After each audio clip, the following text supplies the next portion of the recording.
नमस्कार दोस्तों, मैं इंजीनियर DS राठौड़ आपके अपने YouTube channel DS Rathore creation में स्वागत करता हूं।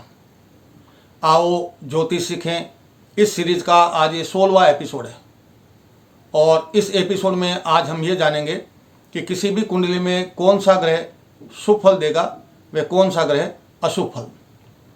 दोस्तों, हमने अपने पिछले वीडियो में फल कथन या भविष्यवाणी करने के 25 नियम बताए थे। इस वीडियो में हम उन्हीं 25 नियमों को लागू करते हुए ये मालूम करेंगे कि वो ग्रह शुभ फलदायी होगा अथवा अशुभ फलदायी। तो चलिए हम उसी कुंडली को इस एपिसोड में भी काम में लेते हैं जो हमने पिछले एपिसोड में काम में ली थी, और ये रही वो कुंडली।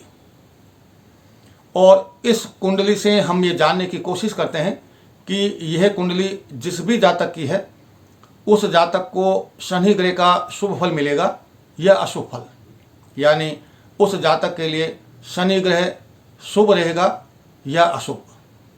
इसके लिए शुरुआत करते हैं पहले नियम से। हमारा पहला नियम था कि कोई ग्रह अपनी उच्च राशि में या अपनी खुद की राशि में या फिर अपने मित्र ग्रहों की राशि में बैठा होगा तो वो ग्रह शुभ फल देगा, और इसके विपरीत वो ग्रह यदि नीच राशि में या अपने शत्रु ग्रहों की राशि में बैठा होगा तो वो अशुभ फल देगा।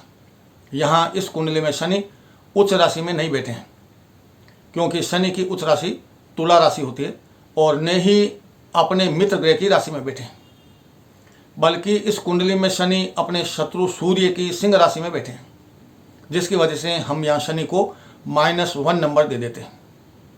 लेकिन यहाँ शनि अपने मित्र बुध के साथ बैठे होने से हम शनि को +1 नंबर और दे देते हैं। लेकिन बुध के साथ साथ शनि इस कुंडली में सूर्य के साथ भी बैठे हैं और सूर्य शनि का परम शत्रु है, इसलिए पुनः शनि को हम -1 नंबर दे देते हैं। अब आगे बढ़ते हैं और दूसरे नियम को लागू करके देखते हैं। दूसरे नियम के हिसाब से जो भी ग्रह लग्नेश का मित्र होगा वो शुभ फल देगा। जैसा कि यह कुंडली कुंभ लगन की है, जिसकी वजह से शनि खुद लग्नेश हुए, इसलिए दूसरे नियम के हिसाब से हम यहाँ शनि को +1 नंबर दे देते हैं। अब लागू करते हैं तीसरे, छठे व 15वें नियम को। इन तीनों नियमों के हिसाब से मूल त्रिकोण व केंद्र में बैठे ग्रह शुभ फल देते हैं। चूँकि इस कुंडली में शनि 7th हाउस में यानी केंद्र में बैठे हैं, इसलिए इस स्थिति में शनि शुभ फल देंगे, और यहाँ हम शनि ग्रह को +1 नंबर और दे देते हैं। चौथे नियम के अनुसार कोई ग्रह नीच राशि से उच्च राशि को भ्रमण करे और वो वक्री ना हो तो वो ग्रह शुभ फल देगा। यहाँ शनि बेशक मेष राशि से तुला राशि की ओर भ्रमण कर रहे हैं, यानी शनि मार्गी है अर्थात वक्री नहीं है, तो इस स्थिति में शनि शुभ फल देंगे। यहाँ हम शनि को फिर +1 नंबर दे देते हैं। 5वें नियम के हिसाब से जो ग्रह अपनी राशि पर दृष्टि डालता है तो वो देखे जाने वाले भाव के लिए शुभ फल देता है। यहाँ पर शनि 7वीं दृष्टि से पहले भाव को देख रहे हैं, इसलिए लग्न भाव की शुभता को बढ़ा देंगे। हालांकि इससे शनि के खुद की शुभता या अशुभता से कोई लेना देना नहीं है। इस सूरत में हम शनि को कुछ भी नंबर नहीं देते हैं और बढ़ते हैं अगले 7वें नियम की तरफ। 7वें नियम के मुताबिक जो ग्रह अपने मित्र या शुभ ग्रहों के बीच में बैठे होंगे तो वो शुभ फल देंगे। यहाँ इस कुंडली में शनि के एक तरफ मंगल है तो दूसरी तरफ कोई ग्रह नहीं है, इसलिए ये 7वां नियम शनि पर लागू नहीं होगा। बात करते हैं 8वें नियम की। 6th, 8th and 12th house में बैठा ग्रह अशुभ फल देता है। ये नियम भी शनि पर लागू नहीं होता है। इसी तरह से 9वां, 10वां व 11वां नियम भी शनि के फल कथन में लागू नहीं हो रहा है। आगे बढ़ते हैं और बात करते हैं 12वें नियम की। इस नियम के मुताबिक जो ग्रह सूर्य के निकट होगा वो अस्त हो जाएगा, और अस्त ग्रह हमेशा अशुभ फल देता है। ग्रह के अस्त होने की जानकारी उस ग्रह व सूर्य की डिग्री को देखकर पता लगाया जा सकता है।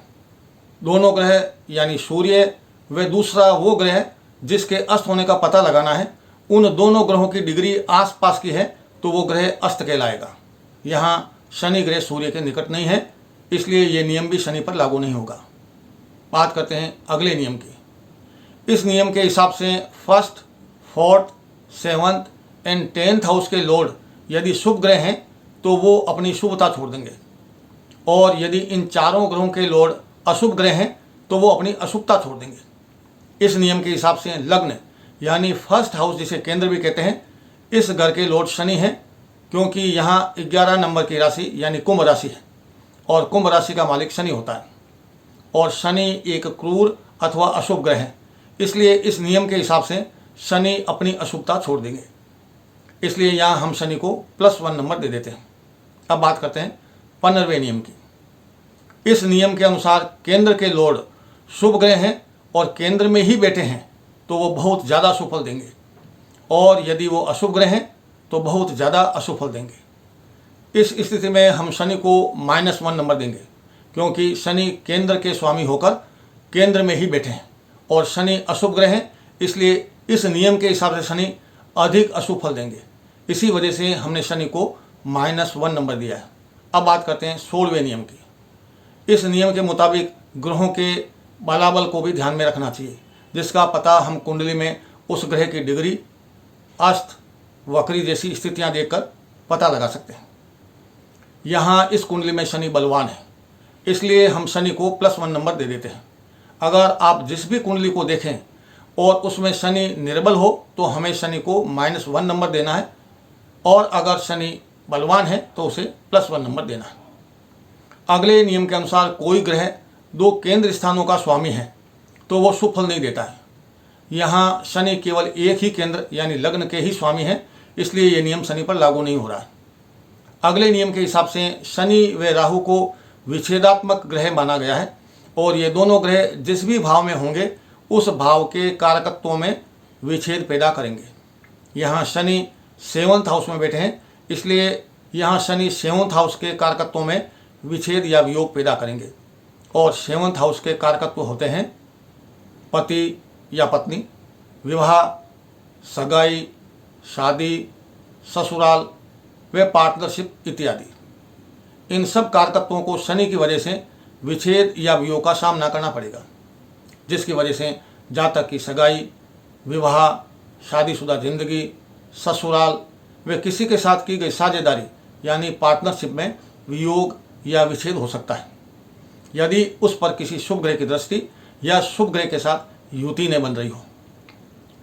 तो दोस्तों, इस तरह से कुल मिलाकर हमें शनि के सारे पॉजिटिव नंबर व सारे नेगेटिव नंबर अलग अलग जोड़कर यह देखना है कि परिणाम पॉजिटिव में आता है या नेगेटिव में। यदि परिणाम पॉजिटिव में आता है तो शनि इस कुंडली में शुभ फल देगा, और यदि परिणाम नेगेटिव में आता है तो वो शनि इस कुंडली में अशुभ फल देगा। बस इसी तरह से कुंडली के बाकी ग्रहों की शुभता व अशुभता का पता लगाना है। बार बार के अभ्यास से ये काम बहुत ही कम समय में व आसानी से होने लगेगा। तब हम किसी भी जातक की कुंडली को एक नज़र घुमाते ही तुरंत पता लगा सकते हैं कि कुंडली में कितना दम है, और इसी आधार पर जातक की कुंडली का प्रेडिक्शन भी किया जाता है या फिर किसी घटना की भविष्यवाणी की जाती है। मोटे तौर पर इन्हीं 25 नियमों को ध्यान में रखकर कुंडली में ग्रहों की शुभाशुभ अवस्था का पता लगाकर हमें किसी भी जातक के भविष्य के बारे में फलकथन या फलादेश करना चाहिए। आशा है कि मेरा ये वीडियो आपको किसी भी व्यक्ति के कुंडली के फलकथन या किसी भी घटना की भविष्यवाणी करने में काफ़ी मददगार साबित होगा। इस वीडियो के आखिर तक बने रहने के लिए आपका बहुत बहुत धन्यवाद व आभार। आप सभी दर्शकों से विदा लूँ उससे पहले हमेशा की तरह एक ज़रूरी बात, अपने माता पिता व बड़ों का आदर करना न भूलें, और अपने वतन व अपनी मातृभूमि के प्रति हमेशा वफादार रहें। और आखिरी व ज़रूरी बात, किसी भी प्राणी से उसके जीने का हक न छीनें, यानी शुद्ध शाकाहारी बने रहिए। आज के लिए बस इतना ही। अपने दोस्त इंजीनियर DS राठौड़ को इजाज़त दीजिए। मिलते हैं अगले एपिसोड में ऐसी ही किसी रोचक व उपयोगी जानकारी के साथ। तब तक के लिए नमस्कार, जय हिंद, वंदे मातरम।